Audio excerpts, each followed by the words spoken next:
Gastritis ఇష్యూకి ఏ medicines తీసుకోవచ్చు? This is doctor Shilpa, obstetrician and gynaecologist, infertility specialist. నేను ఈ రోజు రీసెంట్ గా ఒక పేషెంట్ రావడం జరిగింది.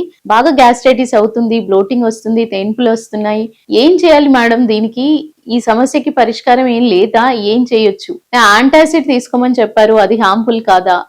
సిరప్ ఇచ్చారు, ఏంటి హార్మ్ఫుల్ కాదా? బిడ్డకి ఏమైనా ఇబ్బంది చేస్తుందా? ఈ క్వశ్చన్ అడగడం జరిగింది. సో నేను ఇలాంటి సమస్యతో బాధపడుతున్న వాళ్ళకి చెప్పేది ఏంటి అంటే, యూజువల్లీ ఎవరైతే గ్యాస్ట్రైటిస్ తో బాగా తేన్పులు రావడం కానివ్వండి, ఇది pregnant womens usually most common face చేస్తారు. వీళ్ళందరికీ ఏంటి, ఫస్ట్ న్యాచురల్ రెమెడీస్ విధంగా వాళ్ళకి ఫ్రీక్వెంట్ గా స్మాల్ మీల్స్ తీసుకోండమ్మా, ఎక్కువ ఇంటేక్ ఆఫ్ వాటర్ తీసుకోండి అని చెప్పడం జరుగుతుంది. ఇవి చేసిన తర్వాత కూడా సఫర్ అవుతున్నట్టయితే వాళ్ళకి ఆల్జినేట్ ప్రిపరేషన్స్ అంటే సీవీడ్ ద్వారా ఏదైతే ప్రిపేర్ చేస్తారో ఆ ప్రిపరేషన్ అనేది ఇవ్వడం జరుగుతుంది.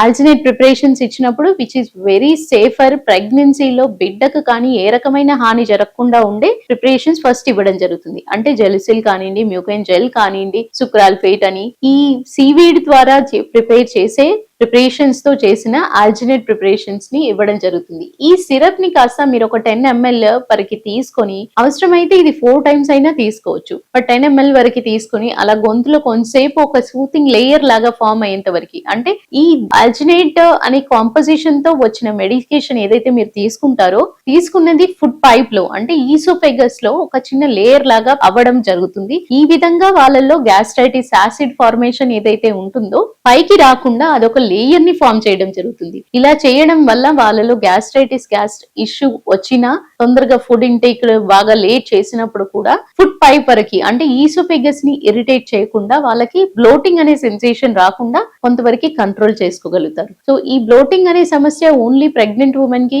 బికాస్ ఆఫ్ మెడిసిన్ కాదండి, హార్మోన్ చేంజెస్ వల్ల కూడా మొదలవుతుంది. అండ్ ఎక్కువగా మొదటి 3 నెలలు కానివ్వండి, లాస్ట్ 3 నెలలు కానివ్వండి సఫర్ అవ్వడం జరుగుతుంది. వాళ్ళకి లాస్ట్ 3 నెలల్లో ఏంటి అంటే ఓన్లీ హార్మోన్సే కాకుండా బిడ్డ ఎదుగుదలతో కూడా స్టమక్ అనేది పైకి పుష్ అవ్వడము, ఆ విధంగా ఫుడ్ పైప్ ని ఇరిటేట్ చేయడము వల్ల వాళ్ళు సఫర్ అవుతారు. అప్పుడు కూడా ఇది చాలా సేఫర్ మెడిసిన్.